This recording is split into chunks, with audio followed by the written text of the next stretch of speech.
tema en el que estamos de Pedro, ¿verdad? Animando Pedro a la iglesia, en el contexto de esta iglesia, eh, la gente de este contexto que no era cristiana, por lo que estamos viendo y lo que estamos entendiendo, odiaban a esta gente, ¿verdad? Eran gentes que no eran queridos, eran despreciables, ¿verdad? Y tenían que huir, tenían que buscar un lugar donde estar para no sufrir. Y ahí es donde Pedro les anima, ¿verdad? Las primeras palabras de Pedro es animar a este grupo de cristianos, pero también, aparte de animar, viene retando a esta iglesia, ¿verdad? Este grupo de cristianos, tanto judíos como gentiles, están siendo retados a que sus vidas sean totalmente diferentes, ¿verdad? Y este pasaje lo hemos, en algún momento, quizás lo hemos oído, lo hemos visto, ¿verdad? Hemos sido enseñados sobre este pasaje también y dos cosas que vamos a ver esta noche. Y la primera, Dios pide que le ofrezcamos sacrificios, ¿verdad? Espirituales. Eso lo vamos a ver dentro ya del primer tema o subtema, ¿verdad? Pero también Dios nos pide que anunciemos las virtudes de Él, ¿verdad? De Dios, que nosotros las demos a conocer. Y el reto de Pedro, ¿verdad? Después de animar, después de decirle, yo entiendo la situación difícil que están viviendo, ¿verdad? Yo sé la prueba que están pasando, ¿verdad? Pero ahí donde están, en la situación en la que estén, difícil, complicada, hay retos para ustedes. Y eso es lo que Pedro le dice a esta iglesia, ¿verdad? Hay retos, hay cosas que ustedes todavía pueden seguir haciendo, no importa dónde estén, ¿verdad? Y les hace el énfasis. La sencillez que ustedes tuvieron al recibir a Cristo. Ese acto tan sencillo, yo explicaba la semana pasada, aunque es un regalo, aunque pareciera que es algo insignificante, ¿verdad? Ah, sí, la salvación, recibir a Cristo, eso es gratis, ¿verdad? Muchas veces hasta se ha oído bien peyorativamente, ah, sí, ¿verdad? Es gratis la salvación. Hay un costo, la semana pasada lo mirábamos, ¿verdad? El costo de la sangre de Cristo, el sacrificio de Cristo, pero para toda esta gente, recibir a Cristo como Señor y Salvador, ¿verdad? Acercarse a Él era tan, diría yo, simple, ¿verdad? Como tener la intención de quedarse entre familia, en una nueva relación, en una nueva comunión. Ahora, Cristo les dice a todos sus discípulos, en un momento les hacía ese énfasis, venid a mí todos los que están cansados, ¿verdad? Todos los que están trabajados, los que tienen carga, y yo los haré descansar, ¿verdad? Cristo les hizo ese énfasis a sus discípulos y a la gente que le estaba oyendo y siguiendo, pero por lo cual pueden también salvar perpetuamente a los que por él se acercan a Dios, ¿verdad? Hace referencia también el autor de Hebreos.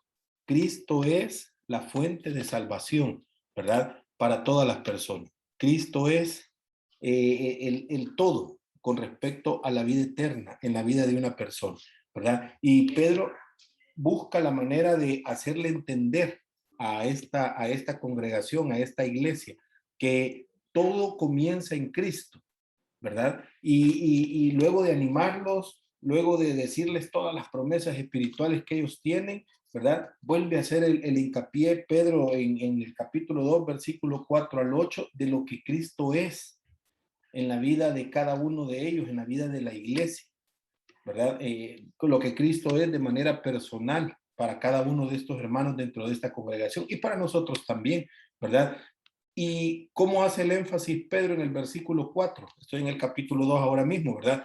Pedro llama a Cristo que Él es una piedra viva, ¿verdad? Hace esa referencia. Y habla Pedro de una construcción, ¿verdad? Compuesta por seres vivos. Habla de un templo, ¿verdad? Habla de piedras y solo está haciendo una comparación nada más. Y luego Pedro dice, hay un edificio, es un templo, donde Cristo es la piedra angular, ¿verdad? Es una piedra escogida, es una piedra preciosa. Esa referencia está haciendo Pedro de Cristo, ¿verdad? Ahora, la figura del templo, la figura de Cristo como piedra, esa piedra angular, que era la primer piedra en colocarse, ¿verdad?, en una esquina del cimiento de la construcción, y de esa piedra partía todo el esquema para construir ese templo, ¿verdad? Esa era la piedra principal.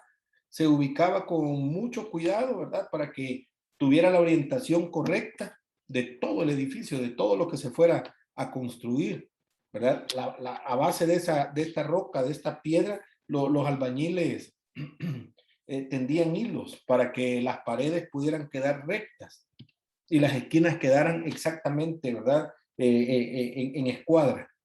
Ahora, esa es la comparación que Pedro está haciendo a todos sus oyentes, a nosotros mismos, de la misma manera.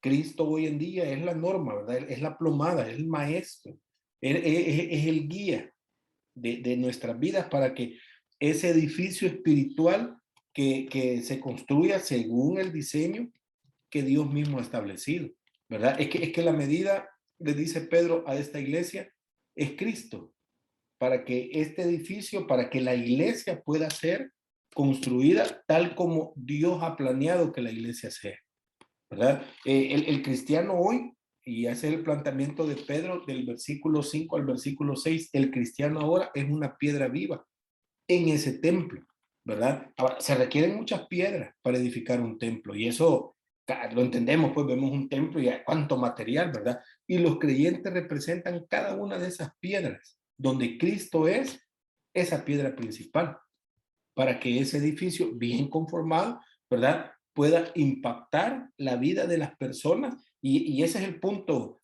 al final de Pedro en toda esta comparación, ¿verdad? Que todo lo que este edificio o todo lo que estas piedras, en la comparación de Pedro, ¿verdad? Llámese ahora cada hermano, cada cristiano, todo lo que debemos de hacer es que Dios sea glorificado a través de nuestro testimonio, a través de nuestra vida. Que lo que nosotros hacemos pueda dar testimonio a aquellos que no conocen a Cristo, a aquellos que no tienen un conocimiento de Dios, que lo que el cristiano haga, diga su comportamiento, su conducta, su vida, su manera de desarrollarse, toda esta vida del creyente pueda impactar a otros y Dios mismo sea glorificado, ¿verdad? Todo lo que vemos en Hechos, por lo menos Hechos capítulo 2, todos los hermanos después de recibir a Cristo, dice, vivían en comunión, y la gente quería estar en esa condición, quería vivir de esa manera.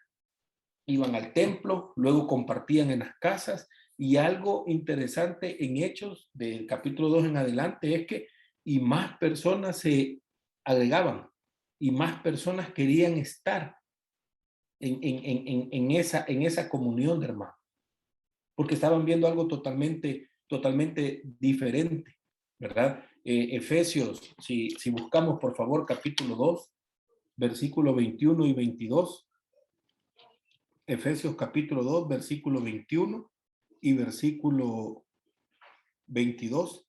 También hace una referencia, ¿verdad?, con respecto a este tema que estamos hablando en este momento. Efesios capítulo 2, versículo 21 y 22, en quien todo el edificio, bien coordinado, va creciendo para ser un templo santo en el Señor, en quien vosotros también sois juntamente edificados para morada de Dios en el Espíritu, ¿verdad? Pablo hace ese énfasis también de un templo de piedras, ¿verdad? De una construcción, y esa construcción es la iglesia. Y Pedro está diciendo, la iglesia, la figura que ahora en el Nuevo Testamento se ocupa, ¿verdad?, para enseñar sobre la iglesia es una familia o un cuerpo, el cual se tiene que ir construyendo, dice Pedro. Pablo hace también la misma referencia. La semana pasada hablábamos, ¿verdad? Todos los creyentes somos hermanos de la familia espiritual y todos miembros del cuerpo de Cristo, ¿verdad? Del cual Cristo mismo es la cabeza. Ahora, el versículo 5, Pedro dice, tienen que ser edificados o son ustedes ya edificados, ¿verdad? Cuando recibimos a Cristo como nuestro Señor y Salvador, cada uno es edificado o colocado dentro de ese edificio, ¿verdad? Esta es la idea que Pedro está proponiendo a la iglesia en este momento. La expresión está afirmando, ¿verdad? Que la que hace el versículo 9, ya lo vamos a ver más adelante, sois linaje escogido, ¿verdad? Somos especiales para estar dentro de este edificio, ¿verdad? Para ser una de esas piedras. Los creyentes llegan a ser dos cosas, dice Pedro en todo su argumento, una casa espiritual y un sacerdocio santo, ya lo vamos a ver, ¿verdad? Lo cual indica que llegan a componer el templo de Dios, ¿verdad? A ser parte en el cual Dios mismo va a morar y su pueblo va a adorar. Esa es la referencia de Pedro. Y cada una de estas personas que entran a esta familia, ¿verdad? A cada una de estas personas que forman este cuerpo llegan a ser sacerdotes que sirven dentro del mismo templo, alabando al Señor, ¿verdad? Por medio de sacrificios espirituales. Y esto es lo que Pedro está diciendo. Somos puestos como por sacerdotes, ¿verdad? En el templo de Dios. Ya vamos a ver esto. No es necesario acercarnos a él a través de un mediador humano, como en el Antiguo Testamento el pueblo de Israel.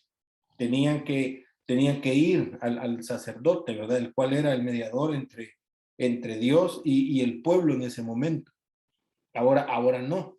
Ahora Pedro está diciendo, cada uno de los que son parte de esta familia, que aceptan ese sacrificio, ¿verdad? De Cristo, que reciben a Cristo, ¿verdad? El regalo que Cristo les ha dado, cada uno entonces tiene la libertad de entrar al lugar santísimo por la sangre de Cristo, ¿verdad? Lo hemos planteado las semanas anteriores, por el camino nuevo y vivo que Cristo mismo abrió para cada uno de estos hermanos, ¿verdad? Esto es, dice, hace la referencia a Hebreos capítulo 10, versículo 19 al 20, ¿verdad? Así que, hermanos, teniendo libertad para entrar en el lugar santísimo por la sangre de Jesucristo, por el camino nuevo y vivo que Él nos abrió a través del velo, esto es, de su carne, y teniendo un gran sacerdote sobre la casa de Dios, acerquémonos con corazón sincero. Ya no hay obstáculo.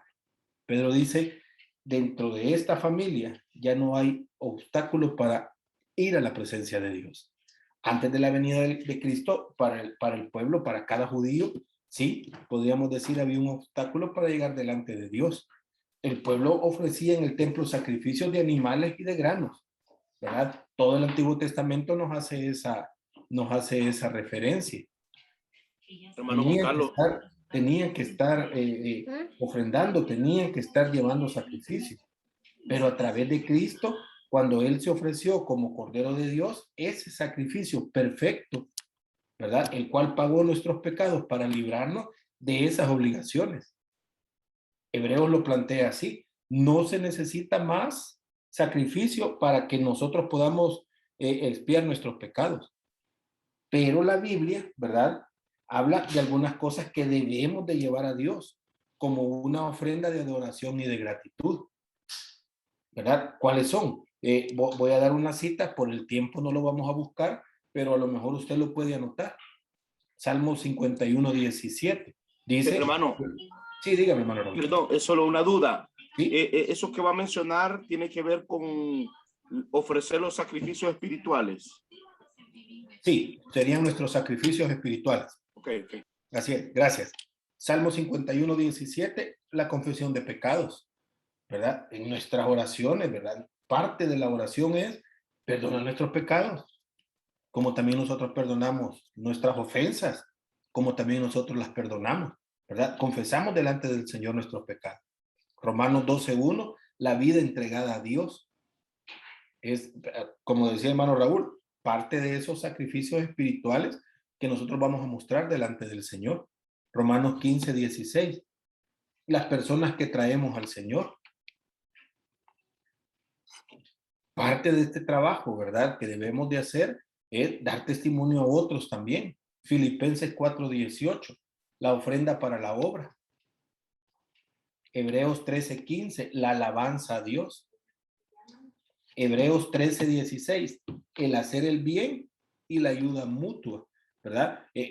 Pablo le está diciendo, y notemos que en el contexto de la escritura de Pedro, perdón, a la iglesia, que la gente alrededor no los quería, los odiaba, la gente alrededor, ¿verdad? Estaba tratando de hacerles daño. Pedro les está diciendo, ustedes tienen que hacer el bien. Parte del testimonio de un cristiano es hacerle el bien a las demás personas, ayudar a las demás personas. Que el testimonio de Cristo se pueda ver reflejado en la vida de cada una de estas personas y estas personas, a través de la ayuda del Espíritu Santo, mostrar ese testimonio. Estas ofrendas pueden hacerse en cualquier momento y en cualquier lugar, hace la referencia a Pedro. No están específicamente en templo, lugar, sino que está la iglesia esparcida. Y ahí Pedro les manda y les dice, debemos de tenerlas en cuenta cada vez que vamos como iglesia a reunirnos con las demás personas, ¿verdad? Esto debe de ser así, dice Pedro. Esta vida de sacrificio al Señor, debemos demostrarla en cada momento. Y no solamente vivir por vivir como cristianos. Ahora, ¿qué pasa? Dice Pedro, los que rechazan el evangelio. Si la piedra angular que es Cristo lleva a una persona que le recibe, que acepta, ¿verdad? Este regalo, esta vida eterna, que acepta ser parte de esta familia o que acepta ser parte de este templo, ¿verdad? O este edificio que Cristo es el primero en ser esa piedra para la construcción. Todo este tema de una vida entregada a Dios, de las personas que traemos al Señor, la ofrenda, la alabanza, el hacer el bien, pero también hay una contraparte, dice Pedro. Van a haber personas que van a rechazar esas buenas nuevas. Y entonces Cristo, que es esa piedra, va a ser una piedra para que todas estas personas tropiecen, dice Pedro. Lo que para uno va a ser una piedra donde van a poder ser parte de esa edificación, van a poder ser edificados, para otros va a ser tropezadero, dice Pedro.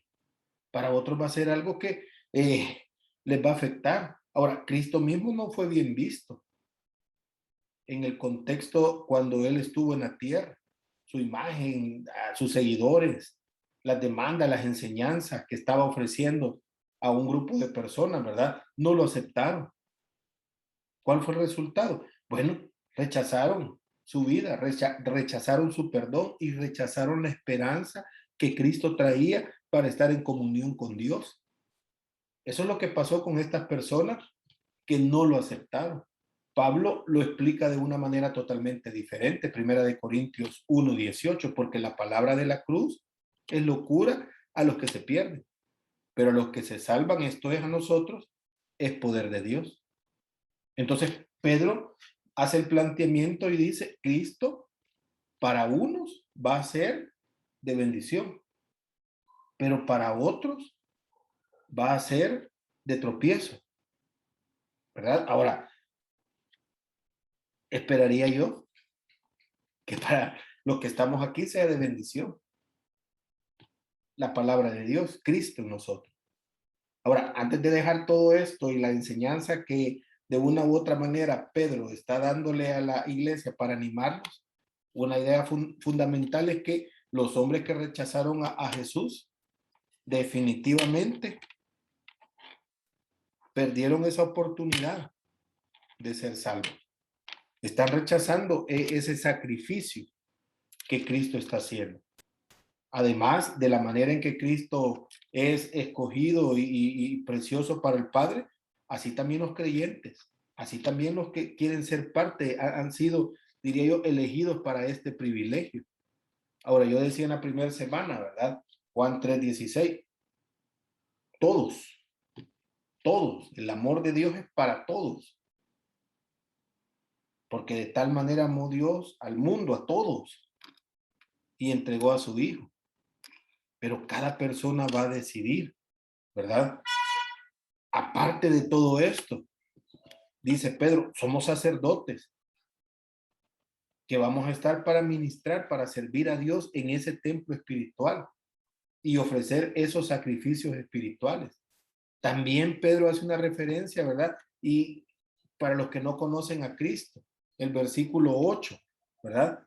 Que él mismo, Cristo mismo, va a ser piedra de tropiezo Para aquellos que no quieren, la frase final de esto nos enseña que el hombre que persiste en su incredulidad, el hombre que no quiere creer, ha sido destinado a la desobediencia por su rebeldía.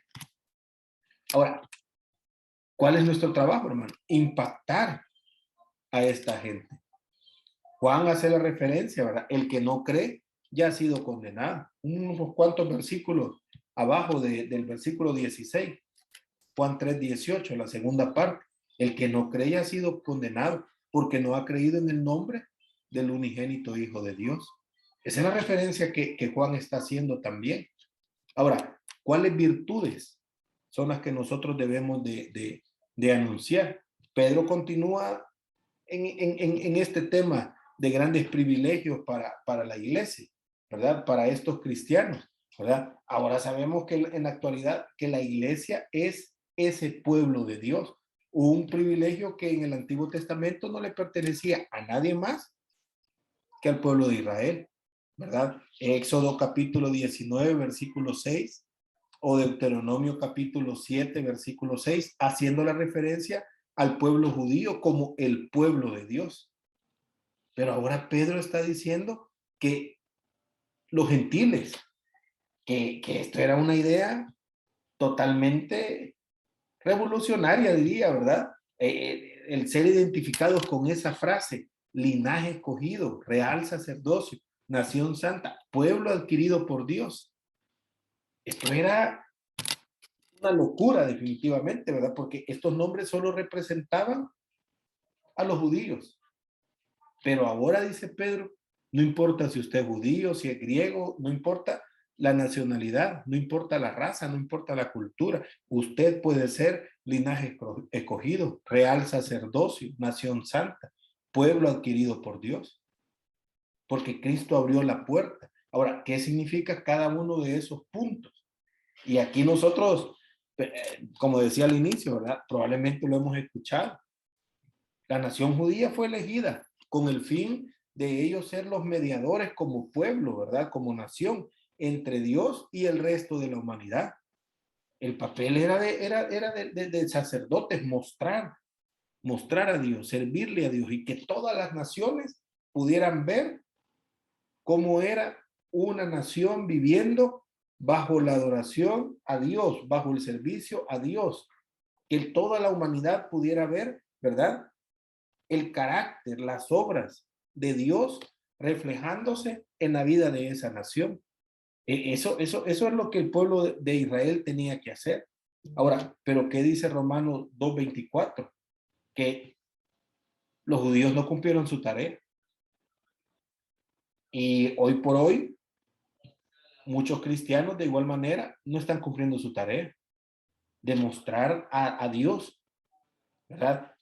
Pedro está utilizando conceptos como linaje, sacerdocio, nación, pueblo, que se referían a Israel, a los judíos, y ahora se los está poniendo esos conceptos, esos nombres a los cristianos, a esos cristianos que andaban huyendo, que estaban escondidos, que de repente hasta daba pena decir soy cristiano.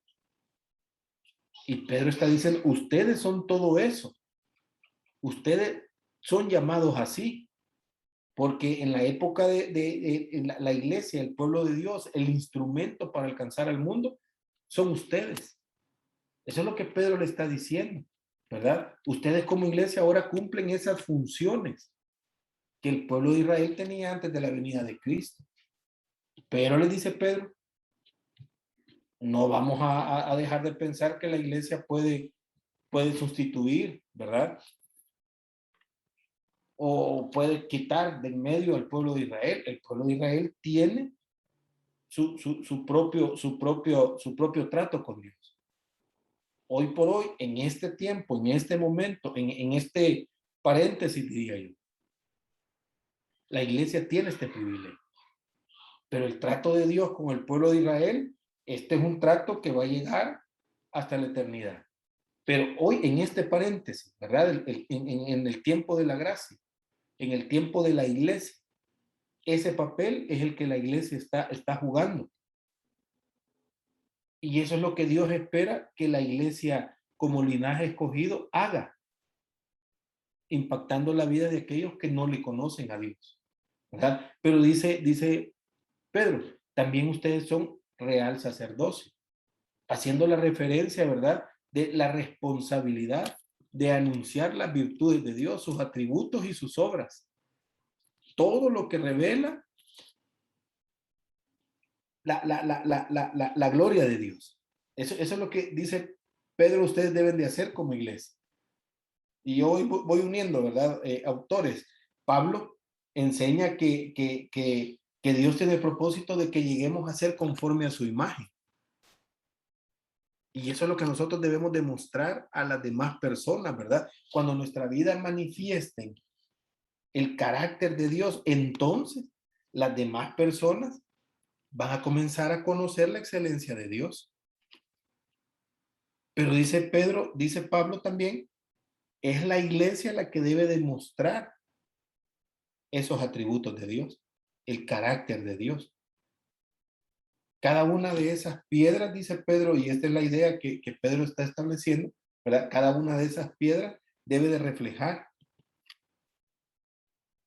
lo que ese edificio espiritual tiene que ser.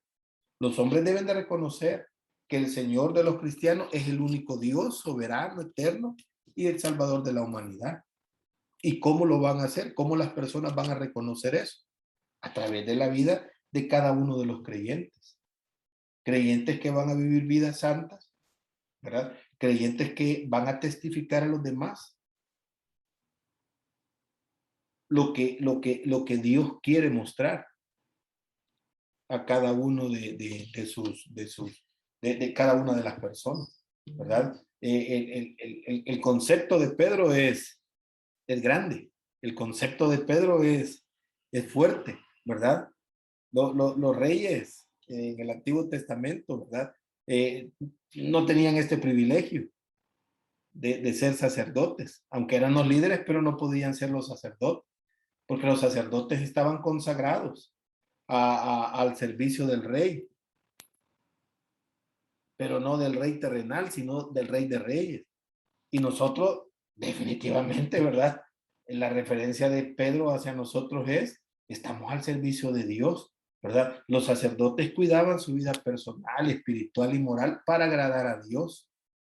El versículo 9 hace la referencia, Pedro diciendo, somos nación santa.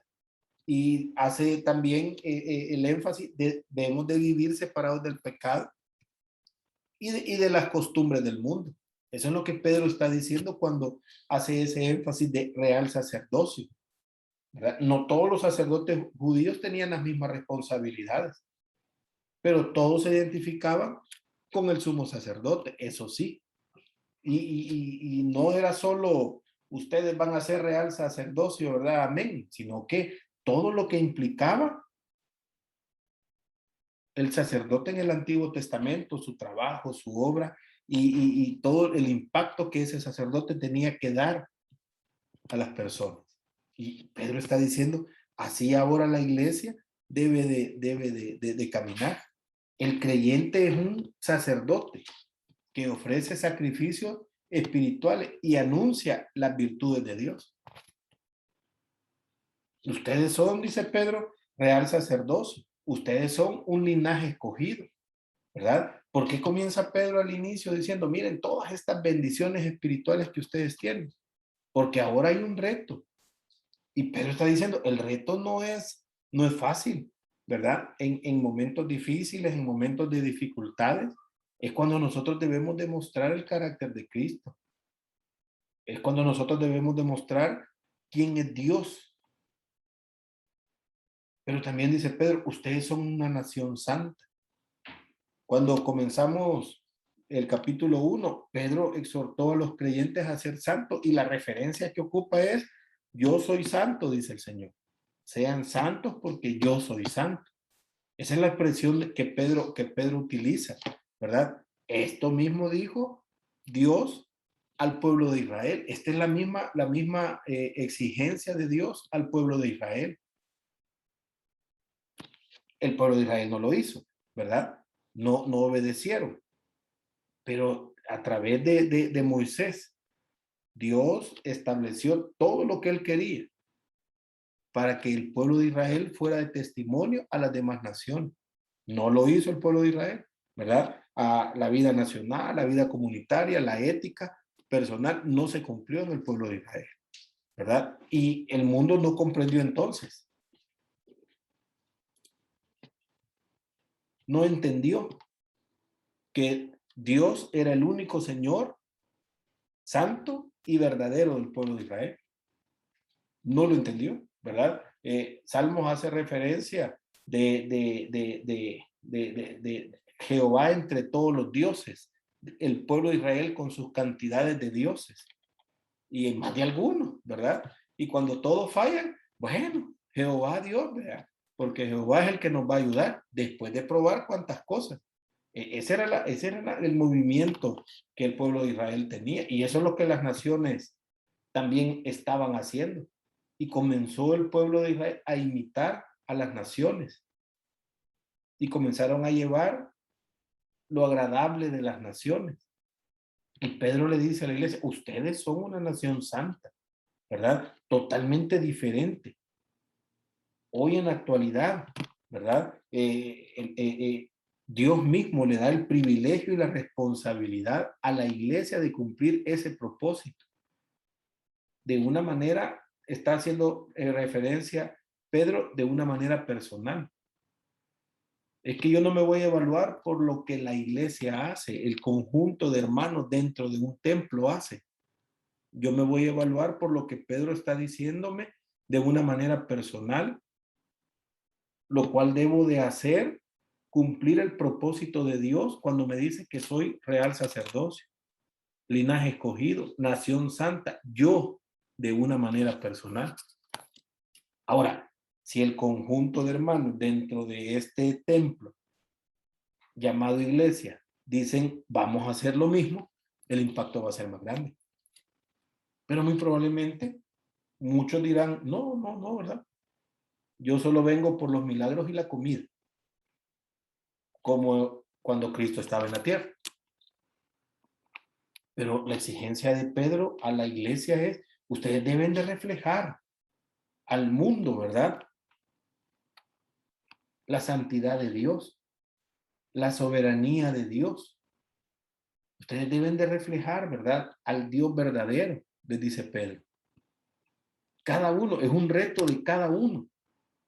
¿Para qué? Para que los hombres crean en ese Dios verdadero, ¿verdad?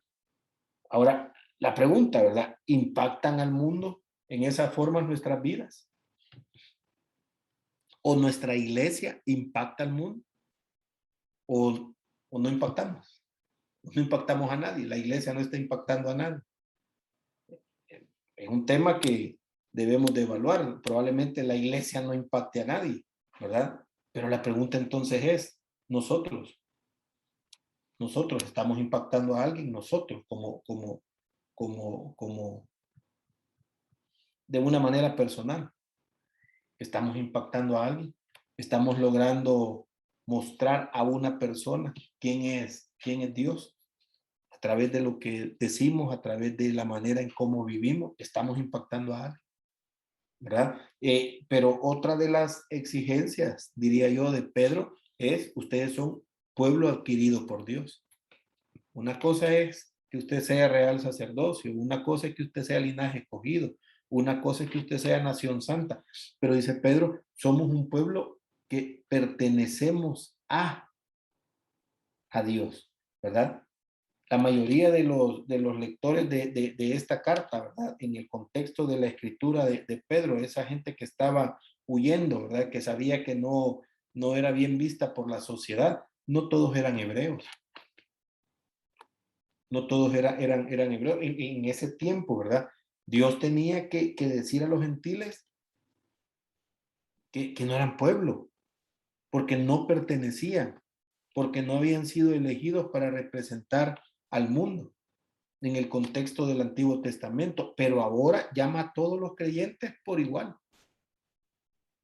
¿verdad? Ahora está diciendo, no importa si usted es judío o no, ahora sois pueblo de Dios, no importa quién sea. Ahora todos dice Pedro en el versículo 10. Todo el que llega a Cristo, todo el que acepta a Cristo, todo el que decide vivir como Pedro está diciendo, ustedes son pueblo de Dios. Y hacía la referencia en el capítulo 1, y han recibido la misericordia de Dios.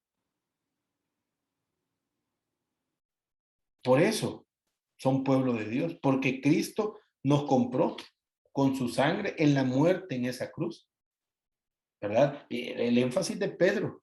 Ahora, ¿qué implica para nosotros saber que Dios nos considera un pueblo especial? Y pone características, no cualquier característica, ¿verdad? Sino que hace referencia de un grupo de personas escogidas, un linaje escogido, ¿verdad?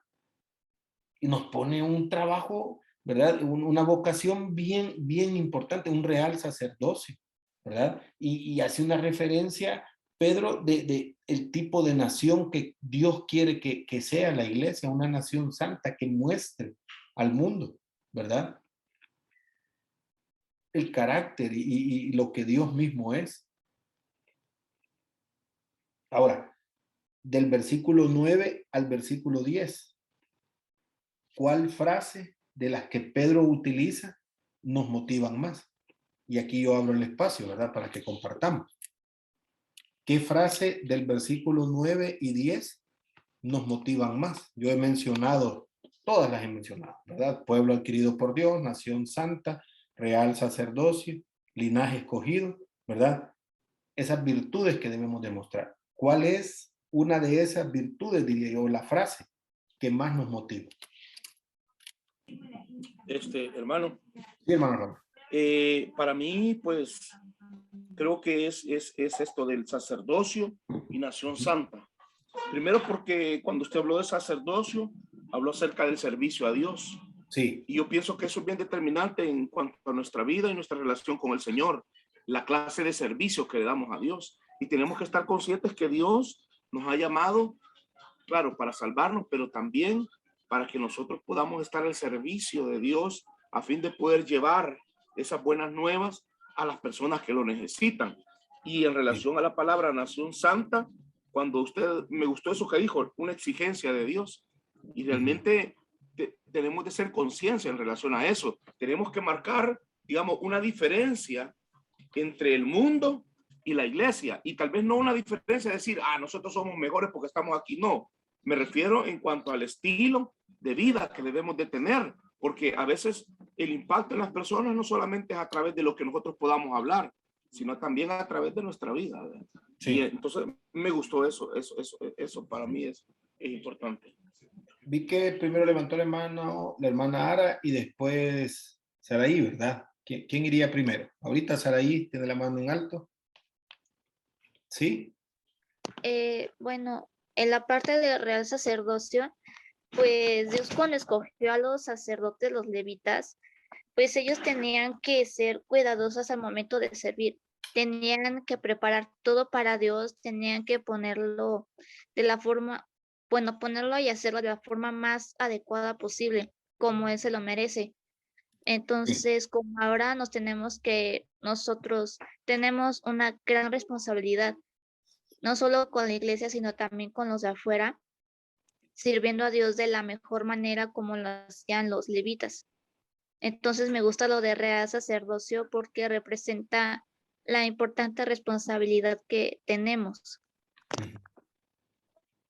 ¿Quién más?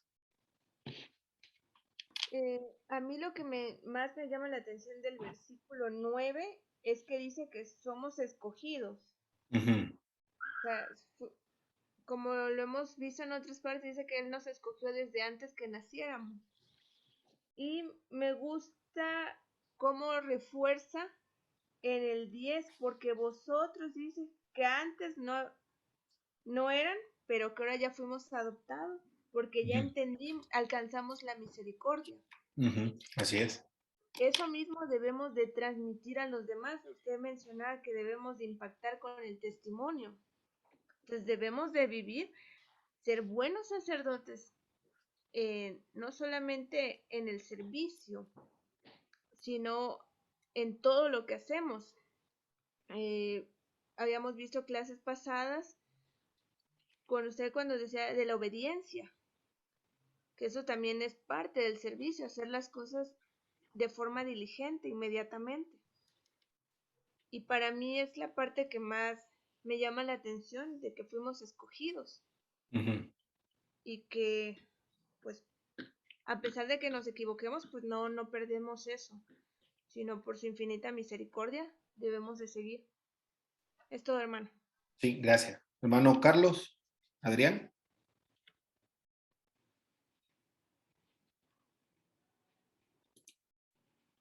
Solo que el audio, sí. Hoy sí. Sí. Sí, hermano, quizás en el versículo 10, donde dice de que nosotros, dice, vosotros, dice, le dice el apóstol Pedro a los hermanos, vosotros que en otro tiempo, le dice, no erais pueblo, pero le dice que ahora sois pueblo de Dios, que en otro tiempo, les dice él, no habías alcanzado la misericordia, pero que ahora habéis alcanzado misericordia. O sea, nosotros cuando estábamos sin Cristo en nuestro corazón, prácticamente no éramos pueblo de Dios, pero el apóstol nos está diciendo, le dice a los hermanos de que cuando ellos aceptaron a Jesucristo, cuando se acercaron a Jesucristo, prácticamente alcanzaron la misericordia de Dios y fueron pueblo de Dios. Entonces, yo solamente lo que a mí me impacta, hermano, es de que un hermano decía también hace ratito, decía él de que hay que hacer la diferencia. Decía, nosotros los hermanos, pues los cristianos tenemos que hacer la diferencia ante el mundo. Pero algo bien importante de que hay es de que nosotros como cristianos, pues tenemos que hacer la diferencia. En primer lugar, la vamos a hacer no para ganarnos la salvación, ¿verdad? Sino la vamos a hacer porque ya somos salvos. Entonces, la salvación que nosotros tenemos, eso nos anima, nos hace para que nosotros podamos ser diferente a los demás. Entonces, ese cambio que Dios ha hecho en nuestra vida. Entonces, porque hay personas de que creen hay personas fuera en otras iglesias de que piensan ellos de que para ser salvo hay que hacer algo. Entonces, pero nosotros prácticamente hacemos las cosas no para ser salvos, sino porque ya somos salvos. Entonces, no sé, me explico ahí, hermano. Sí, gracias. ¿Alguien más? Gracias, hermano.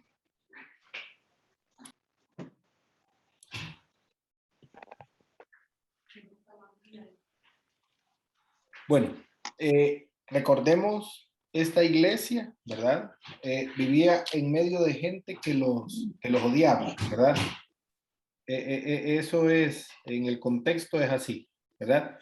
Pedro les escribe porque quería animarlos, pero ahora vemos que también, aparte de animarles, les está retando, ¿verdad? A ir más allá, a no quedarse con que la gente me odia, entonces me voy a aislar, o la gente me odia, entonces también me caen mal ellos y yo como hoy soy cristiano, ya me aparto de todo ese mundo de contaminación y entonces yo estoy en una esfera todavía más alta y no, Pedro les está diciendo, miren, hay que ir a esa gente e impactar a esa gente, ¿verdad? ¿Cómo? Bueno, en primer lugar les dice Pedro, deben de ofrecerse sacrificios espirituales a Dios, ¿verdad? Mencionábamos unos cuantos cosas, formas, manera de vivir delante de Dios. Pero en segundo lugar, tienen que exhibir públicamente que el Señor Jesucristo es santo, es poderoso y es misericordioso, ¿verdad? Esto lo debemos de exhibir. Ahora, ¿dónde es el mejor lugar para exhibirlo? En la iglesia.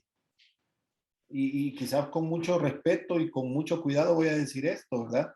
Pero en la iglesia muchas veces nos comportamos hipócritamente.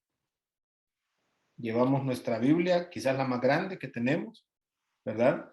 Nunca le damos la mano a nuestra esposa en toda la semana, pero el día del culto sí, ¿verdad? Nunca tratamos bien a la familia de lunes a sábado, pero el domingo sí, porque yo tengo que aparentar que soy un buen cristiano, ¿verdad? Entonces, y todos los hermanos están como sorprendidos, no, hombre, miren la familia tal, pero de lunes a sábado esa familia es terrible, ¿verdad?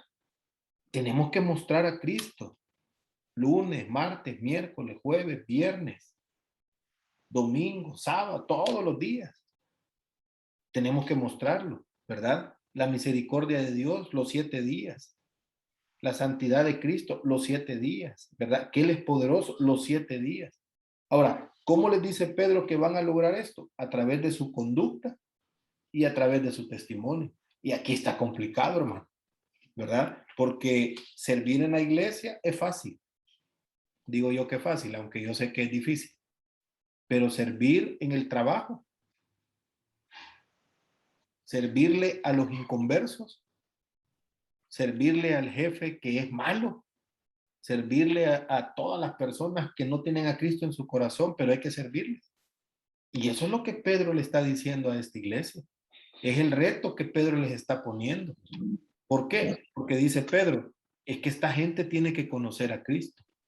Y la única manera de conocer a Cristo, le dice Pedro, es a través de ustedes. ¿Verdad? La única manera que la gente puede conocer a Cristo ahora es a través de nuestra vida, nuestra conducta, nuestro testimonio, ¿verdad? A través de mostrar la santidad de Cristo, a través de mostrar el poder que Cristo tiene, a través de mostrar la misericordia de Cristo. Entonces ya esto ya no es vivir una vida de victimización, ¿verdad? Yo soy la víctima porque el mundo está sobre mí, ¿verdad? Y Señor, y las grandes oraciones bonitas, como Jesús le dice a los discípulos, cuídense de los fariseos, la forma de orar en las esquinas, ¿verdad? Y sus vestidos con todos los adornos y todo, cuídense de ellos. No, Pedro está diciendo una vida que impacte a otra vida, no a través de la religión, sino de una forma práctica, sencilla, pero que de verdad muestre a Cristo. Y la muestra, valga la redundancia, de que el impacto espiritual que eso causa en la vida de los que no conocen a Cristo es Hechos capítulo 2. Y dice que la iglesia crecía y más personas llegaban a querer ser parte de estos cristianos, porque su conducta y su testimonio estaba impactando, ¿verdad? Entonces, es un reto, hermano, es un reto, ¿verdad? A mí me llama la atención porque es una iglesia que está siendo odiada por todo su entorno, pero eso no da motivo, ¿verdad? Para decir, ay, pobrecito de mí, vea. Sino que Pedro comienza diciendo, sí les entiendo, sé lo que es el sufrimiento, sé lo que se sufre por Cristo, pero ahora, ahí varios de los de ustedes opinaban el tema del sacerdocio, ¿verdad? Real sacerdocio, pero ahora ustedes tienen que ser real sacerdocio ahí donde viven, ahí en su trabajo, ahí con sus vecinos. Como digo, ¿verdad? Yo lo dejo en la esfera de que en la iglesia es fácil. En la iglesia es bonito, ¿verdad? Y peor si tiene un privilegio, todavía es mejor, ¿verdad? Porque el privilegio da un poco de estatus. Pero fuera de la iglesia, fuera del templo, es donde el reto que pone Pedro se puede hacer un poco más impactante.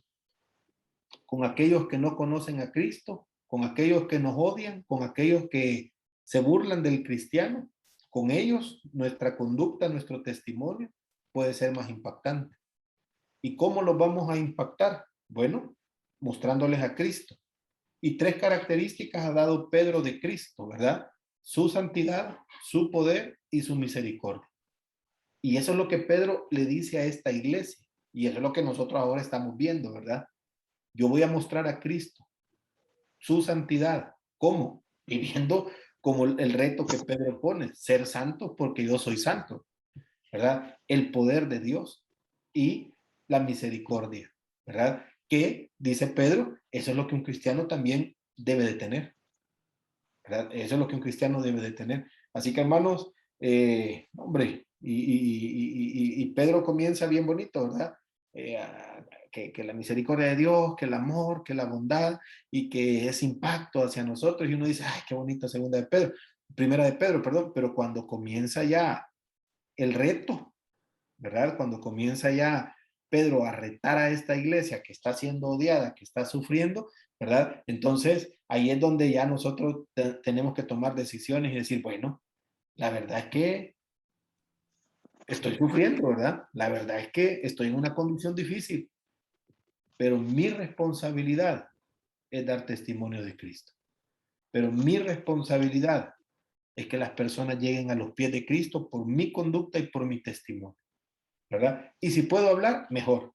Eso sería mejor, ¿verdad? Si puedo predicar, mejor. Pero el reto de Pedro es cómo usted vive, lo que usted hace. Eso va a impactar, ¿verdad?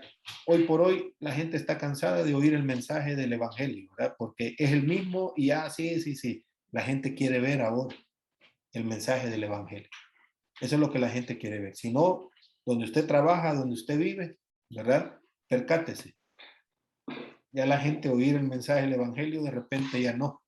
La gente quiere ver el mensaje del evangelio. ¿Y a dónde lo va a ver? Lamentablemente con los cristianos, porque somos los que estamos llamados como nación santa, como real sacerdocio, como pueblo adquirido por Dios, a mostrar, ¿verdad? Ese evangelio. Llego hasta aquí. No sé si hay algún comentario. Un comentario u otro comentario. Ya comentamos bastante, ¿verdad? Hermano, yo solo tengo una duda. Sí. Aquí en el versículo 7 dice, para vosotros pues, los que creen, él es precioso, pero para los que no creen, la piedra que los edificadores desecharon. Ahora, en el 8 dice, piedra de tropiezo y roca que hace caer. ¿A qué se refiere ahí? A aquellos que por su incredulidad, ¿verdad? Usted ha enseñado de Cristo, usted con su testimonio, con su conducta, está impactando a estas personas que están, pongamos de ejemplo, el trabajo. Pero hay gente que dice, no, la verdad es que los cristianos, no, Dios menos, ¿verdad? Yo no creo, yo mejor me voy por la filosofía X, ¿verdad? O me voy por el todo lo que implica el tema esto de los astros y todo. Yo le apunto mejor a esto. Entonces dice Pedro, Cristo que está para salvar a todas estas personas, Cristo mismo va a ser como estorbo, ¿verdad? El evangelio mismo, las palabras de Cristo van a destruir de una u otra manera a estas personas. Yo leí el texto de Pablo, ¿verdad? Que para lo que la cruz de Cristo para unos es locura, ¿verdad? Para otros es poder de Dios, ¿verdad? No, es que estos cristianos ya aburren lo mismo de siempre. Entonces yo no quiero saber nada, haciendo referencia a esa piedra va a estorbar, como para nosotros cristianos, esta piedra que es Cristo nos permite poder ver el panorama totalmente diferente de la vida, ¿verdad? Para el incrédulo, esta piedra que es Cristo le permite ver nada. Es más, estorbo, es más, pérdida de tiempo, es más, en esta piedra me caí, ¿verdad? Porque no sirve, es un escollo, dice segunda de Pedro, ¿verdad? Es la puntita de una piedra donde yo me pego el tropezón, ¿verdad? Y no sirve para nada esta piedra, para el incrédulo. Eso haciendo referencia a Pedro en esto, ¿verdad? Si gustan copiar algunos versículos, Isaías capítulo 8, versículo 14 y versículo 15, hace referencia a Isaías, a Cristo como esta piedra de tropiezo, ¿verdad? Mateo capítulo 21, versículo 42 al 44. Romanos capítulo 9, versículo 31 al 33. Hacen ese énfasis, ¿verdad? Cristo como el Mesías que esperaba, ¿verdad? Este libertador, este rey majestuoso que los iba a liberar de la opresión que tenía los judíos con Roma, ¿verdad? Este Cristo, la percepción que tenía esta gente de Jesús,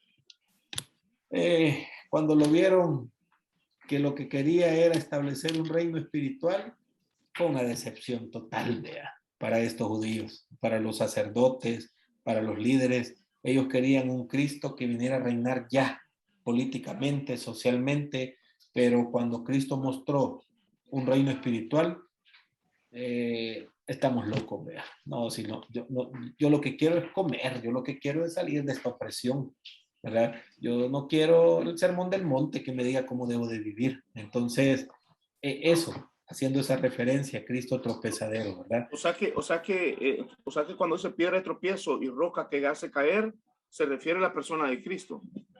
Sí, exactamente. Ok. Es decir, estamos en pandemia. Sí.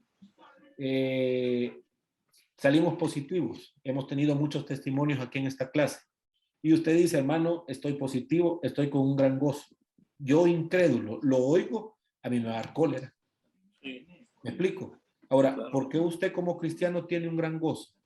Porque usted tiene esperanza de que Cristo le va a sanar. Y si no, va a tener vida eterna con Cristo. Esa es la esperanza. Pero ¿y para el incrédulo? ¿Cuál es la esperanza? Sí, no Hay tiene. esperanza. Sí. Es más, me caería mal a mí escucharlo a usted decir que tiene gozo, ¿verdad? Que no le preocupa, a mí me hostigaría, ¿verdad? Porque yo no entiendo, porque espiritualmente mi vida no está preparada para entender esto. No tengo un Espíritu Santo que me anime, que me consuele, que me dé la fortaleza para entender esto. A eso hace referencia Pedro. Amén. ¿Verdad? Gracias, hermano. Gracias. Sí. ¿Alguien más? Sí, pastor. Pastor, ¿me Hermano escucha? Carlos. Sí. Sí, referente a donde dice en el capítulo 9, que dice que fuimos pueblo adquirido por Dios. Que para que anuncies las virtudes de aquel que os llamó de las tinieblas a la luz, ¿verdad? Es decir, yo solo reforzarlo lo que usted había dicho, ¿verdad? Que en nuestro trabajo tenemos que ser ejemplo, tenemos que dar testimonio de todos los cambios que Dios ha hecho en nuestras vidas. Y referente a eso de la pandemia, muchas personas, muchos compañeros que, bueno, trabajan, dicen, hay compañeros que son un poco ateos, rebeldes, y que cuando uno dice, gracias a Dios, yo salí de eso, ¿verdad? Gracias a Dios, estaba pensando positivo, Dios estaba conmigo, y salí de esa enfermedad bien fácilmente, ¿verdad? Yo soy uno que doy ese testimonio, ¿verdad? Que gracias a Dios no fuimos afectados gravemente con mi esposa, ¿verdad? Solo levemente, ¿verdad? Bueno, el doctor dijo sintomático, gracias a Dios, ¿verdad? Pero esa es la honra y la gloria se la doy. Así es. Solamente eso quería reforzar. Gracias, hermano, ¿verdad? Por su testimonio. Y ahí se complementa, ¿verdad? El que no conoce a Cristo se va a enojar. Va a decir, está loco así se salvó por el medicamento, por los doctores, ¿verdad? O porque no es del 2% que iba a quedar grave y todo. Sí, pero Dios decidió que así fuera, ¿verdad? Vamos al poder de Dios, que es parte del testimonio que debemos de dar. Bueno, hermanos, estamos ahí. Nos vemos el próximo martes. Seguimos con este tema de Pedro, haciendo énfasis ya de la semana pasada hasta que terminemos esta carta de retos, ¿verdad? Pedro va a retar a la iglesia. Ahora, yo hago hincapié en esto. Es una iglesia que está pasando una gran prueba. Es una iglesia que está siendo odiada por el mundo que le rodea, ¿verdad? Prácticamente, podría decir yo, podemos entrar en esta carta, identificarnos y decir, bueno, estamos en la misma condición, sí estamos en la misma condición, tenemos grandes problemas, nos victimizamos, podríamos hacerlo, ¿verdad? Podríamos decir, ay, pobrecito de nosotros, ¿verdad? Que Cristo venga ya y todos, amén. Pero también Pedro les pone retos y les dice, mientras Cristo viene, hay trabajo que hacer, ¿verdad? Y ese es el reto que tenemos nosotros, el trabajo de testificar, de enseñar a otros, ¿verdad? ¿Quién es Cristo? Y si podemos llevarlo a sus pies, amén, ¿verdad? Así que vamos a orar, vamos a darle gracias a Dios. Padre, gracias esta noche por permitirnos tener este tiempo de aprender, Señor, en estos versículos de tu palabra, Señor, en esta carta que Pedro escribió a esta iglesia, Señor, que estaba pasando momentos difíciles, pero también podemos tomar esta carta nosotros ahora en día, Señor, y aplicarlo a nuestra vida también. Estas palabras son pertinentes para nosotros y creyendo, Señor, que tu Espíritu Santo va a hacer la obra en nosotros de enseñarnos, de redarguir, de corregir, de instruirnos, Señor, nosotros queremos ser parte también de todos estos retos que Pedro estaba poniendo a esta iglesia y ahora a nosotros. Te alabamos por todo, Señor, en el nombre de Cristo Jesús. Amén. Amén, hermanos. Nos vemos el próximo martes, 7:30. Dios les bendiga. Amén. Bendiciones para todos. Feliz noche. Bendiciones, hermano Juan Carlos. Gracias. Gracias, Juan Carlos. Sí, pasen buenas noches. Bendiciones.